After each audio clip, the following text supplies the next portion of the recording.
بسم اللہ الرحمن الرحیم ما كان محمد ابا احد من رجالكم ولكن رسول الله وخاتم النبيين وكان الله بكل شيء عليما. اللهم صل على سيدنا ومولانا محمد وعلى آل سيدنا ومولانا محمد واصحاب سيدنا ومولانا محمد وبارك وسلم. مقتدر مشائخ اعظام، علماء ذوی احتشام، میری طرح حضور پیر سیاہ لجپال غریب نواز کی زیارت دیدار مجلس صحبت سے فیضیاب ہونے والے جملہ وابستگان طریقت و محبت، عظیم الشان تحفظ و عظمت تاجدار ختم نبوت کانفرنس کے انعقاد پر سرگودہ شہر کے تمام عوام کو، خواص کو، علماء کو، پیر بھائیوں کو تہہ دل سے مبارکباد پیش کرتے ہوئے دیے گئے مختصر وقت میں حاضری کی نیت کے ساتھ صرف دو باتیں عرض کرتا ہوں. ایک کا تعلق ختم نبوت کے ساتھ ہے اور دوسری بات بطور نذرانہ حضور پیر سیاہ غریب نواز کی بارگاہ نازل ہے.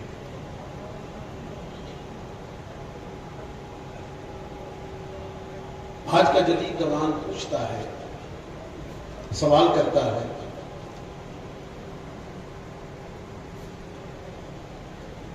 اے مسلم امہ، تمہیں اپنی زندگی میں ہر چیز ایڈوانس چاہیے، ہر چیز تمہیں نئی چاہیے. اس کا تعلق تمہارے لباس کے ساتھ ہو، تمہاری سواریوں کے ساتھ ہو، تمہارے مکانات کے ساتھ ہو، تمہارے کاروبار کے ساتھ ہو، یا زندگی کے دیگر معاملات کے ساتھ ہو. تم خواہش کرتے ہو کہ تمہیں ہر چیز نئی ملے.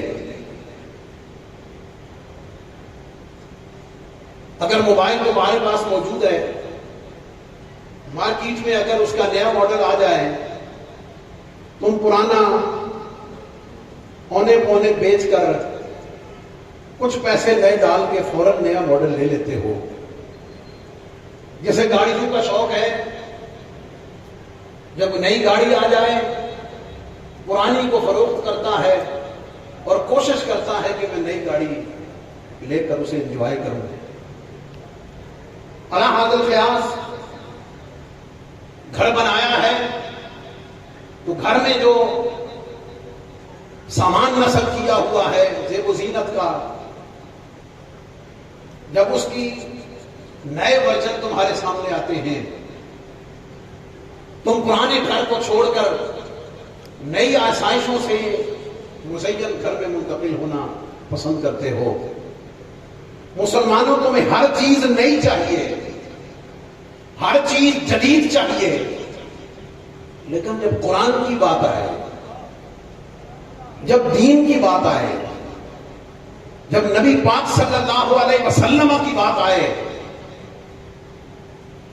تو پھر تمہارا اصرار ہوتا ہے کہ نہیں، ہر چیز جدید دنیا کی لے سکتے ہیں، لیکن دین آج بھی وہی چاہیے، نبی آج بھی وہی چاہیے، اور دین سے وابستگی اور قرآن بھی آج بھی وہی چاہیے. میں نے پرانا نہیں کہا، میں پرانا کیسے کہنے کی جرت بھی کیسے کر سکتا ہوں. آج بھی وہی چاہیے. اس کی وجہ یہ ہے کہ ہم نئی چیز اس لیے لیتے ہیں کہ ہم محسوس کرتے ہیں کہ پرانی چیز نئی کے مقابلے میں اتنی کارآمد نہیں رہی ہے. جو نیا ورژن آیا ہے، جو نیا ماڈل آیا ہے، وہ پرانے سے بہتر ہے، پرانے سے اچھا ہے. اس میں فیسیلیٹیشن زیادہ ہے، اس میں سہولیات زیادہ ہیں. اس لیے ہم گاڑی بھی چینج کر لیتے ہیں، ہم موبائل بھی بدل لیتے ہیں، ہم گھر بھی بدل لیتے ہیں، ہم مکان بھی بدل لیتے ہیں، ہم رہائش بھی بدل لیتے ہیں، لیکن دین کے معاملے میں، نبوت کے معاملے میں، قرآن کے معاملے میں، نبی پاک علیہ السلام کے مقابلے میں یہ تصور بھی نہیں کر سکتے ہیں۔ اس لیے کہ جوڑا نائی، سبحان اللہ کہنے بالکل پابندی نہیں ہے، جوڑا نائی، جو تازگی، جو محبت، جو یقین، جو وارفتگی اور جو کامیابی اسی دین میں ہے، اسی قرآن میں ہے، اسی شریعت میں ہے، اسے نبی علیہ السلام کے قدموں میں لپٹنے میں ہے، زندگی میں اس کے سوا کوئی اور آپشن دیکھا جا سکتا ہی نہیں۔ کسی نئی چیز اور کسی نام نہاد نبوت کے جھوٹے دعوے دار کا تصور تو ہم تب کریں، اور اے نبوت کے دعوے دار بننے والے، جھوٹی باتیں کرنے والے تو بڑی دور رہ جاتے ہیں۔ حضور کے غلاموں کی شان یہ ہے، سرکار کے فیضان سے پروردہ عشاقان مصطفیٰ کی شان یہ ہے، اور ہمیں تو حضور خواجہ قمر الدین جیسا کائنات میں آج تک کوئی نظر نہیں آیا، حضور امیر شریعت جیسا کوئی نظر نہیں آیا، نائب حضور امیر شریعت جیسا کوئی نظر نہیں آتا، اور غلاموں کی مثل کوئی نہیں ملتا ہے۔ آقا کی مثلیت کا تصور بھی کیسے کیا جا سکتا ہے؟ اب میری نگاہوں میں جچتا نہیں کوئی، کیوں؟ جیسے میری سرکار ہے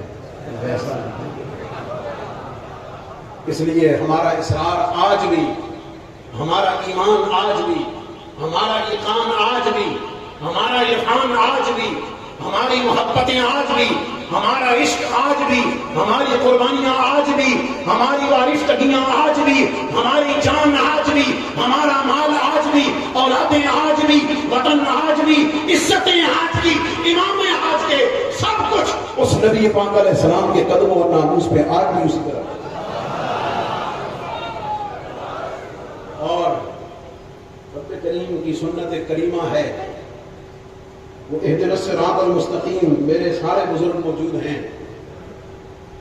ان کے قدموں پہ ہاتھ رکھتے ہوئے سنت کریمہ یہ ہے کہ اہدنا الصراط المستقیم نماز کی ہر رکعت میں سورہ فاتحہ کے اندر تکرار کروا کے یاد دہانی اور استقامت کا سبق دے کر ایک اشارہ یہ بھی ملتا ہے کہ غلامان مصطفیٰ فذکر ان نفعت الذکریٰ، انہیں یہ سبق یاد دلاتے رہیے، انہیں یہ سبق یاد دلا کر دہراتے رہیے، وہ پرانی شراب جامع نو میں ان کو پلاتے رہیے، اور وہ بھولا سبق کبھی بھولنے نہ پائے، وہ سبق انہیں یاد دلاتے رہیے۔ یہ اس طرح کی جتنی کانفرنسز ہیں، حضور پیر سیال لجپال غریب نواز خطہ بر صغیر میں اعلیٰ حضرت حضور پیر سیال کی ذات ہو، حضور ثانی غریب نواز کی ذات ہو، حضور سادس غریب نواز کی ذات ہو، حضور شیخ الاسلام والمسلمین کی ذات ہو، حضور امیر شریعت کی ذات ہو، اور آج حضور نائب امیر شریعت کی ذات ہو، ان تمام ہستیوں نے اس خطہ بر صغیر میں عشق محمدی کی، ناموس مصطفیٰ کی، عقیدہ ختم نبوت کی، جان نثاری اور قربانی کی وہ مثالیں پیش کرتی ہیں کہ حضور سیدنا مہر علی بھی اسی شان کا عکس نظر آتے ہیں، اور تمام کے تمام خلفاء اس عقیدے اور اس نظریے پر پہرا دیتے ہوئے آج بھی نظر آتے ہیں۔ اور آج کی ناصبیت، رافضیت اور تفسیریت کے اس فتنوں کے دور میں حضور پیر سیال لجپال نے جو اعلامیہ جاری فرمایا ہے، جسے حضور پیر سیال کی بارگاہ سے امت مسلمہ کے لیے بطور نصاب عطا کیا گیا ہے، خدا کی قسم ایسے حالات میں اس اعلامیہ نے رافضیت کو، ناصبیت کو، تفسیریت کو اور تمام تر افراط و تفریط کو پاؤں کے تلے روک کر عشق مصطفیٰ اور حقیقی عقیدہ اہل سنت و جماعت کی بنیادوں کو مضبوط کر دیا۔ اور آخری بات، رب کریم کی یہ بھی سنت کریمہ ہے، وہ اپنی ذات کے لحاظ سے مستور ہے، لیکن اس نے اپنی صفات اور اپنے جلووں کے ذریعے سے اتنا ہی اپنے آپ کو ظاہر رکھا ہوا ہے۔ وہ ظاہر بھی ہے، وہ باطن بھی ہے۔ نبی پاک صلی اللہ علیہ وسلم کی ذات بابرکات آج اپنے ان ظاہری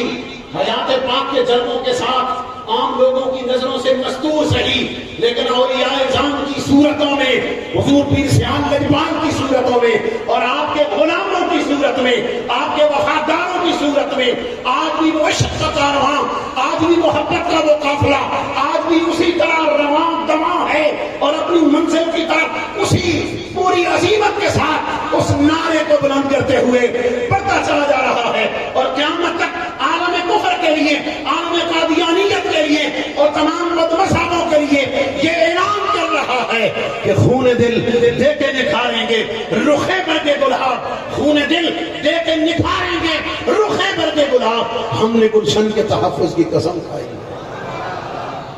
اللہ رب العزت کی بارگاہ میں دعا ہے کہ یہ کاروان عشق و محبت اسی طرح چلتا رہے۔ حضور پیر سیال لجپال کے غلام پوری دنیا میں جہاں بھی ہیں،